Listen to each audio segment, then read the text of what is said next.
My name is Maeve Sutton, and for as long as I can remember, my life has been a quiet negotiation with the sea and a louder one with my mother. I grew up in Port Blossom, a town nestled on the misty Oregon coast, where the scent of salt and pine needles is woven into the very fabric of the old houses, and family histories run as deep and tangled as the roots of the ancient cedars. It's a place that holds onto its traditions with a fierce, possessive grip, and no tradition is held more sacred than that of family, of lineage stretching forward into the future like a ship's wake on a calm day. For my mother, Helen, this was not just a tradition, it was a doctrine. Her obsession with grandchildren began not as a gentle longing, but as a meticulously planned curriculum for my sister, Clara, and me. I was 8, Clara was 7. When the motherhood practice began.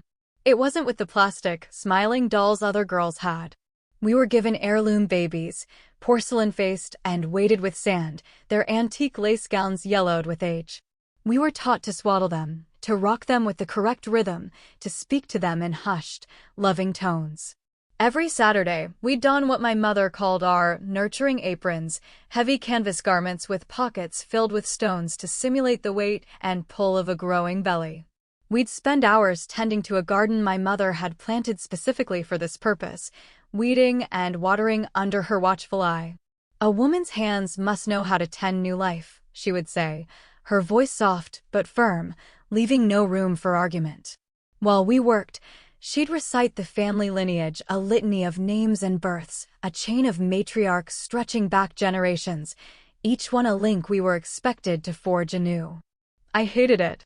The weight of the apron made my back ache, the cold porcelain of the doll felt lifeless in my arms, and the endless talk of wombs and legacies felt like a cage being built around me. I would stare out at the gray expanse of the Pacific, watching the waves crash against the basalt cliffs, and dream of a life that was vast and open, a life that belonged only to me. Clara, however, blossomed under my mother's tutelage. She was a natural. She moved with a serene grace in her weighted apron, her small back straight and proud. She would spend hours whispering to her porcelain doll, which she named Rose, cradling it against her chest and humming lullabies our grandmother used to sing. She absorbed my mother's words like a thirsty plant absorbs the rain, believing with every fiber of her being that her body was a sacred vessel, her purpose preordained. By 16, her conversations were filled with talk of ovulation cycles and the miracle of birth. She wasn't just practicing, she was preparing for what she saw as her calling. The day she turned 18, my mother threw a party that the whole town of Port Blossom seemed to attend. It wasn't for her high school graduation, which had passed with little fanfare. It was to celebrate the signing of her first surrogacy agreement. A couple from Portland, friends of my mother's from her church group, had been struggling with infertility for years. Clara, with my mother beaming beside her, was presented as their salvation. People called her a saint, an angel of mercy. I sat in a corner of our crowded living room, the air thick with the scent of lilies and roast beef, and felt as though I was witnessing the most beautiful, heartbreaking sacrifice I could imagine. Over the next 5 years, Clara carried 4 babies for 3 different couples. Each time she returned from the hospital, hollow-eyed but serene, my mother would parade her through town like a returning war hero. "Look at my Clara," she'd say to anyone who would listen, her voice swelling with pride. Giving the most precious gift of all, the gift of life. Meanwhile, I was forging a different path. I'd earned a scholarship to a university in Seattle, then gone on to law school. I was drawn to family law, specifically cases involving domestic abuse and, later, reproductive coercion. I volunteered at shelters, listening to women's stories, helping them navigate the complex legal systems that so often failed to protect their autonomy. I was building a life, a career, a self that was entirely my own. But in my mother's eyes, it was all a tragic waste. All that education to fill her head, and she leaves her womb empty. I once overheard her telling Mrs. Gable from next door. Her sister has created 4 families, 4 legacies.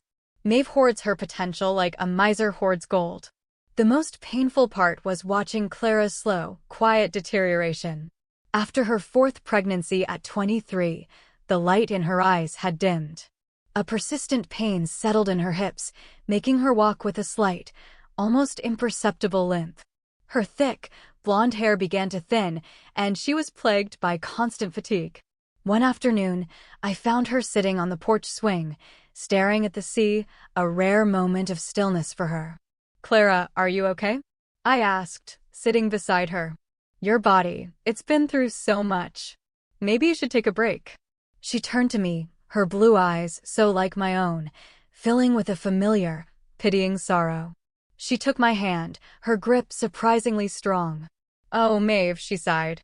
"This is what I was made for. My body is a garden. It's meant to bear fruit.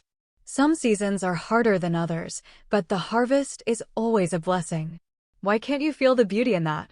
In that moment, I knew she was lost to me, her identity so completely merged with my mother's vision that there was no longer a space between them. So, I learned to play along. I developed a strategy of gentle deflection and vague promises. When I visited Port Blossom, I wore looser clothes. I'd mention a new partner, Leo, and let my mother's imagination fill in the blanks about our future. I'd even let her see me browsing websites for nursery furniture, a small, calculated lie to buy myself a few more months of peace. All the while, I was building my career, becoming a partner at a small but respected firm in Seattle, Voss and Associates. I was helping women find their voices, their freedom, their right to say no. At 28, I felt I was finally making a tangible difference in the world. So, when my mother called to invite me to a special family dinner to celebrate Clara, I assumed it was to announce pregnancy number 5. I braced myself for another evening of beatific smiles and talk of miracles, ready to play my part. I drove the familiar coastal highway from Seattle to Port Blossom, the sky a moody gray, the air growing thick with salt and nostalgia. I had no idea I was driving into an ambush. The dinner was a picture of domestic tranquility. The scent of my mother's rosemary chicken filled the house. Clara was there, her belly already gently rounded, a serene smile on her face. My mother was effusive, her hands fluttering as she set the table with her best china. "Maeve, darling, you're not getting any younger," she began after we'd finished our meal, her tone deceptively casual. "And we all know how much you secretly long for a child. So, I've taken the liberty of helping you begin your journey." Before I could process her words, she pulled a small, sterile syringe from the pocket of her apron. It was filled with a clear liquid. "Just a little something from the Hearthstone Clinic," she said, her smile unwavering. "A gentle boost to awaken your eggs." I recoiled, pushing my chair back from the table. "What are you doing?" "Mom, no." But Clara was already behind me, her arms wrapping around my own, her surprising strength pinning me to the chair. Her voice was a soft whisper in my ear. "Please, Maeve. Just let her. I've already found the most wonderful couple. They've been waiting for a miracle." I started to scream, to struggle, but my mother was advancing, her eyes gleaming with a terrifying, righteous light. That's when I saw the box on the sideboard, half hidden behind a vase of hydrangeas. It was filled with more syringes, vials, a printed-out injection schedule. They had been planning this for weeks, maybe months. As my mother plunged the needle into my thigh, a sharp, cold burn spread through my muscle. I felt a wave of dizziness, my vision blurring at the edges. The last thing I heard clearly was my mother's voice on the phone, calm and efficient. "Yes, Dr. Finch. We've started the protocol. She should be ready for retrieval in about 10 days. My mind, foggy as it was, latched onto that one horrifying realization. This wasn't just a misguided attempt to fulfill a family dream. This was a clinical procedure. This was trafficking. I woke up to the steady beeping of a machine and the sterile white of hospital walls. The pain in my abdomen was immense, a deep, fiery ache that made it hard to breathe. A doctor with kind, tired eyes explained that I had severe ovarian hyperstimulation syndrome. My ovaries were dangerously swollen, my abdomen filled with fluid. They had almost been forced to perform a full hysterectomy. My mother was standing at the foot of my bed, her expression a mask of concerned disapproval. "We only brought you here to save your womb," were the first words she said to me. "We couldn't let your tantrum ruin everything." I fumbled for the call button, my fingers weak and trembling. A nurse, whose name tag read Sarah, bustled in. She took in the scene me, pale and hooked up to an 4, my mother standing over me like a hawk, and her professional smile tightened. "I need to perform some private examinations," she said, her voice firm as she gently but pointedly escorted my mother out of the room. The moment the door clicked shut, the nurse's demeanor softened. She came to my bedside and took my hand. "Are you really okay?" she asked, her eyes full of a genuine warmth that I hadn't felt in years. It was that simple, human question that broke me. A dam of unshed tears, built over a lifetime of quiet resistance and forced compliance, finally burst. I sobbed, a raw, ragged sound that tore through my chest. Through my tears, I told her everything: the nurturing aprons, the porcelain dolls, Clara's endless pregnancies, the ambush, the needle. I unloaded the weight of my entire life onto this kind stranger. She listened, her expression shifting from sympathy to shock, and then to a cold, hard anger. When I was finished, my voice a hoarse whisper, she didn't offer platitudes. She called hospital security and had my mother banned from my room. And then, she made another call. 20 minutes later, a man in a plain suit entered my room. He introduced himself as Detective Miller from the county's domestic violence unit. "Maria," he began, using the name on my chart, but his voice was gentle. "I apologize, Maeve." Nurse Sarah filled me in. "I specialize in cases of reproductive coercion and forced medical procedures. What your mother did isn't just a family dispute, it's assault." As he spoke, I saw a commotion in the hallway through the glass panel of my door. My mother, her face contorted with rage, was trying to push past a security guard. She saw me looking and pressed her face against the glass, mouthing a single, furious word: ungrateful. My phone, lying on the bedside table, began to buzz incessantly. Detective Miller glanced at it as messages from Clara lit up the screen. "How could you do this to Mom? She was only trying to help you. You're tearing our family apart. All she ever wanted was for you to know the joy of being a mother." Detective Miller picked up the phone carefully. "We've had other whispers about incidents like this," he said, his voice low. "Patterns involving certain clinics. Your mother, does she have any connection to the medical field?" A cold dread washed over me. "She's the head receptionist at the Hearthstone Clinic," I whispered. His expression darkened. Just then, a hospital social worker knocked and entered. She was a middle-aged woman with kind eyes, but she froze when she saw my name on the chart. "Maeve Sutton. Your mother is Helen Vance." She clutched her clipboard tighter. We've had some interactions. Let me get you some resources." She was clearly flustered, her hands shaking as she fumbled with pamphlets. I needed to know more. "Can I have my phone?" I asked Detective Miller. I logged into my online medical portal, my fingers clumsy. I scrolled through recent documents, and then I saw it. Dated 3 months ago, just after I'd casually mentioned Leo to my mother. My medical power of attorney had been changed, granting full authority to Helen Vance. "That's not my signature," I said, showing the screen to the detective. The script was a close imitation of my own, but the slant was wrong, the pressure too even. It was a careful forgery. Before anyone could react, a man in an expensive, ill-fitting suit strode into the room. "I'm Mark Trask, representing Helen Vance," he announced. "I understand there's been a misunderstanding regarding my client's daughter's care." "That was fast," Detective Miller muttered. The lawyer ignored him, turning his attention to me. "Ms. Sutton is clearly suffering from hormone-induced psychosis. Her mother was attempting to administer a prescribed vitamin supplement when Maeve became violent. We're requesting an immediate psychiatric evaluation." "I'm not psychotic," I protested, my voice weak. "The hormones currently flooding your system would suggest otherwise," Trask said smoothly. "Ovarian hyperstimulation can cause severe mood disturbances, paranoia, even hallucinations." The hallway suddenly erupted in noise. Clara had arrived, flanked by her 5 young children, a small tribe clinging to her maternity dress. "Aunt Maeve needs our prayers," she announced loudly to the nurses and patients in the hall. "She's been struggling with jealousy for years. It's finally become too much for her." Security guards were trying to calm the chaos as the children, overwhelmed, began to cry. Clara just rubbed her pregnant belly, a look of pained martyrdom on her face. I reached for my phone, needing to call my law firm, needing an ally. The receptionist answered, her voice full of a pity that made my skin crawl. "Oh, Maeve. Your mother called. She told us everything about your breakdown. Don't you worry about a thing. We're reassigning your cases while you recover." "No, I'm fine. I need to speak to Mr. Voss."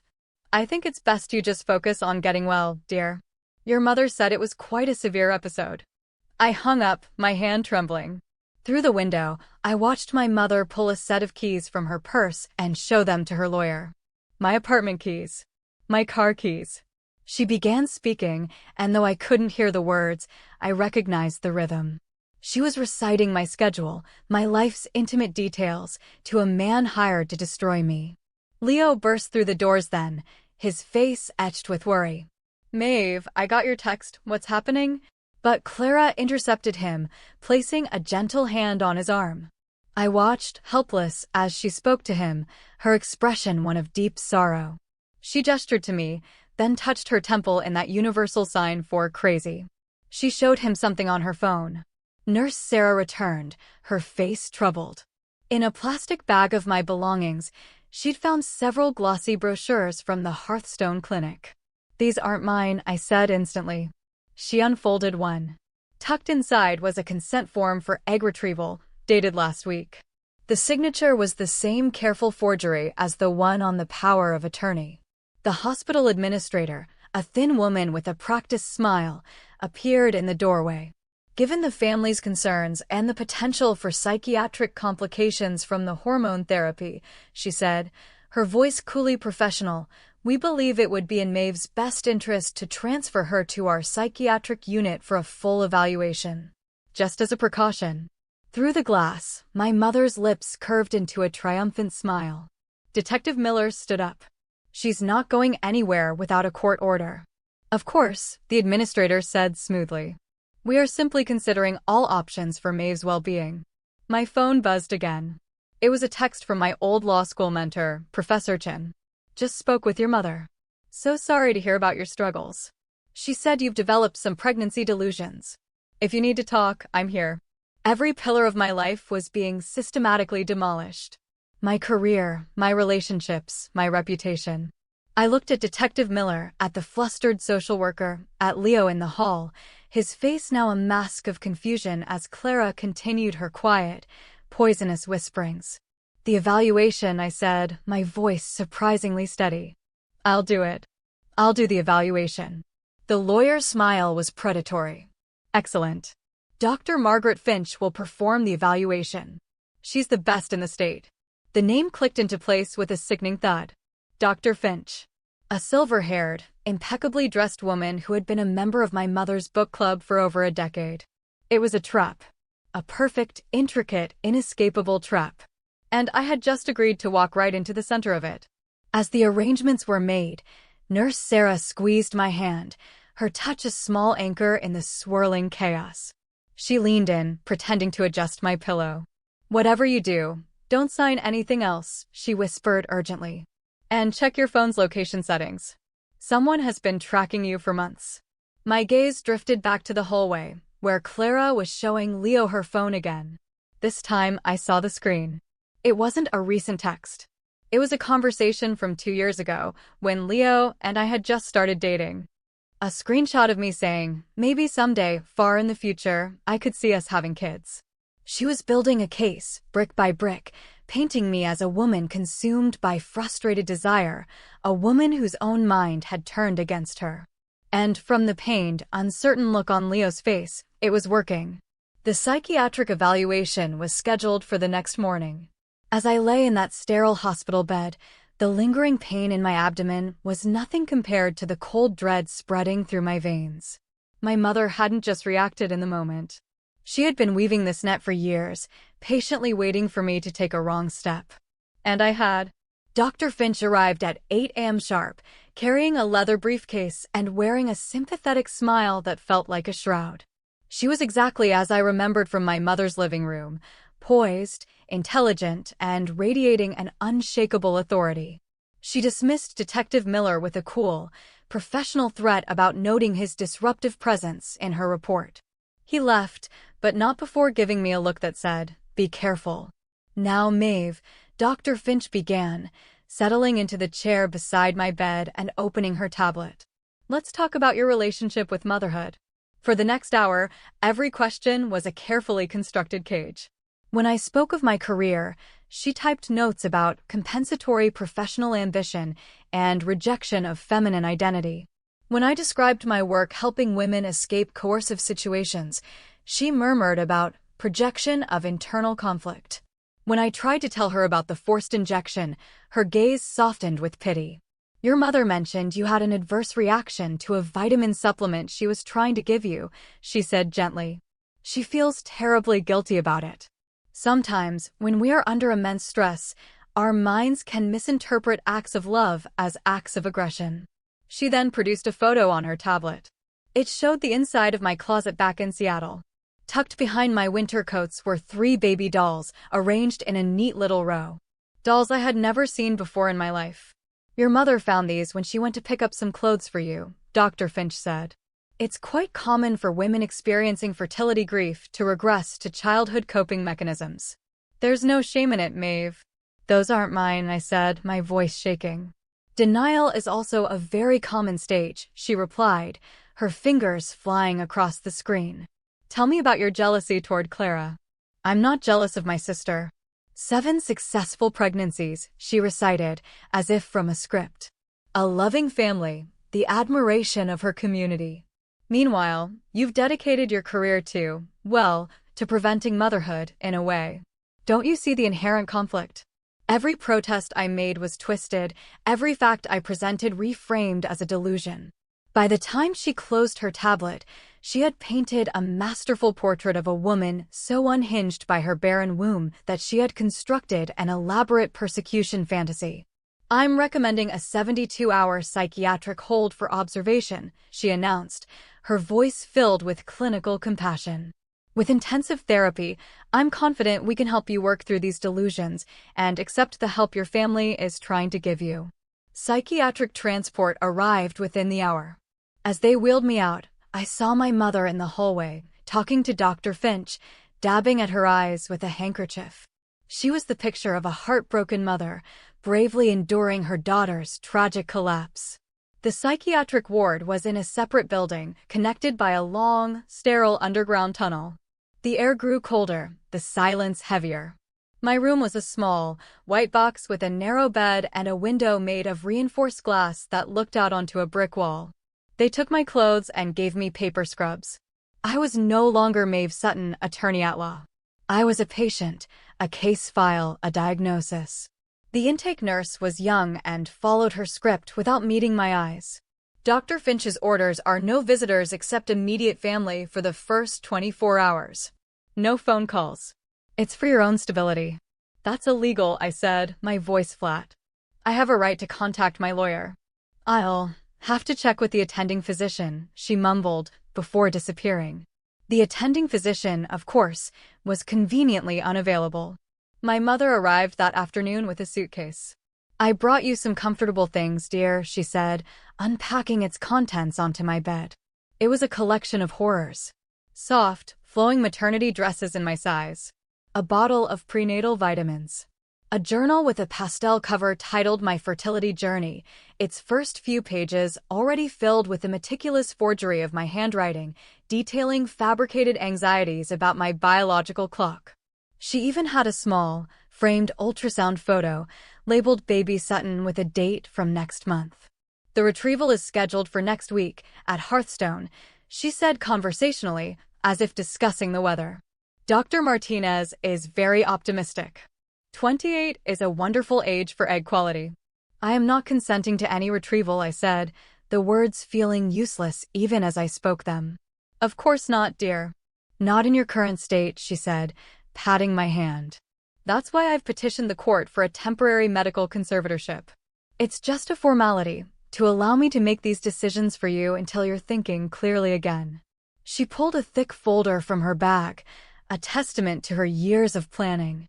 It was all there, the forged medical documents, letters of concern from friends she had primed, and Dr. Finch's damning evaluation. A paper trail designed to erase my sanity.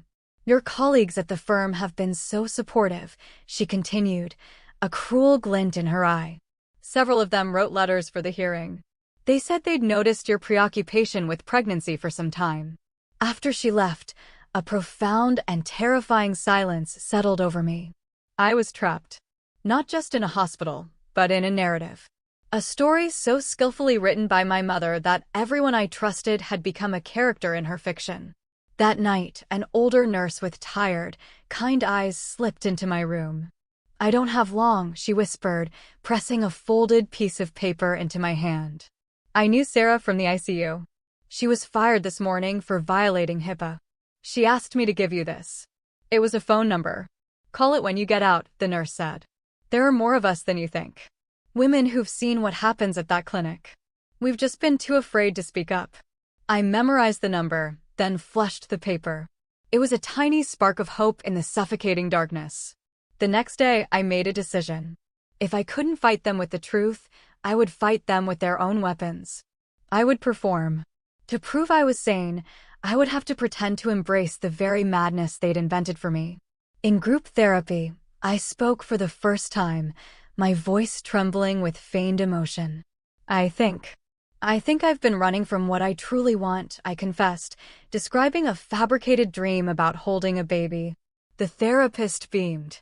In my session with Dr. Finch, I apologized. You were right, I wept. I was so jealous of Clara. My career was just a way to hide from my own emptiness. When my mother visited, I was wearing one of the maternity dresses. I let her hug me, and I rubbed my flat stomach. I'm sorry I fought you, Mom, I whispered. You were just trying to help me find my way home. Her relief was so profound, so genuine, that it was almost more disturbing than her anger. She believed it. She had won. Dr. Finch was so pleased with my breakthrough that she recommended my immediate release.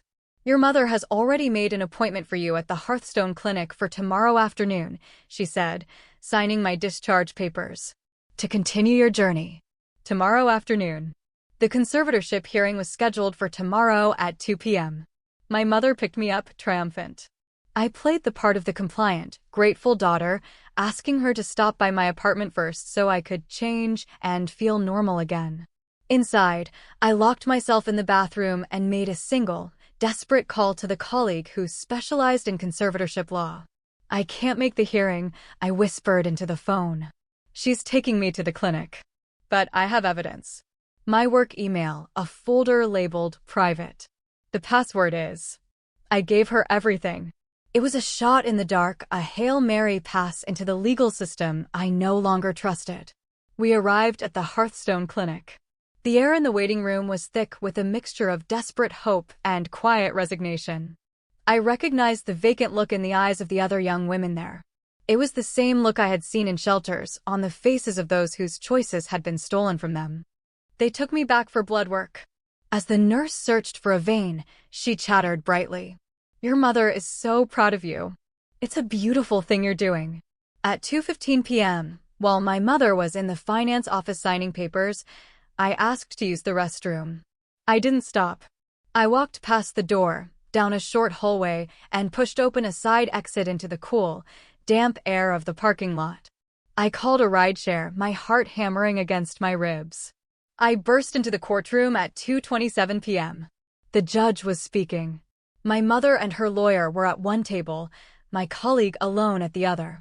She saw me and a wave of relief washed over her face. Your Honor, she said, standing. My client, Maeve Sutton, has arrived. My mother's face went from shock to white-hot rage to a crumbling mask of betrayal. Miss Sutton, the judge said, his voice stern. Are you here of your own free will? Yes, Your Honor, I said, my voice clearer and stronger than it had been in days. And I am here to vehemently contest this petition for conservatorship. The next hour was a war of narratives. My mother's lawyer presented Dr. Finch's report, the letters, the story of my breakdown. But my colleague, armed with my secret folder, presented the truth, the timeline of my mother's planning, the forged signatures, the financial records from the clinic showing payments for recruitment, and an affidavit from the nurse who had been fired for helping me. When it was my turn to speak, I stood and faced the judge, my hands steady. Your Honor, I am not suffering from fertility grief. I am suffering from a mother who has built her entire identity on the reproductive capacity of her daughters. When my sister's body began to fail her, she turned to mine. She drugged me, had me falsely imprisoned, and systematically tried to destroy my life and my sanity, all because I dared to believe my body was my own. I just wanted grandchildren, my mother wailed from her seat. You have 6, I countered, my voice ringing with a sorrowful clarity. 6 beautiful children from a daughter who is in constant pain because you taught her that her only value was as a vessel. The judge's gavel came down with a sharp crack. The petition for conservatorship is denied, he declared. Furthermore, I am issuing a permanent restraining order. Helen Vance, you will have no contact with your daughter Maeve, effective immediately. As we left the courthouse, I saw Clara in the parking lot. She was struggling to unbuckle her youngest from his car seat, her movements slow and pained. How could you? She called out, her voice breaking. She loves us. She loves what our bodies can do for her, Clara, I replied softly. There's a difference. Her oldest daughter, a solemn-faced girl of 7 named Lily, tugged on her sleeve. Mommy, why is Grandma crying? Clara didn't answer.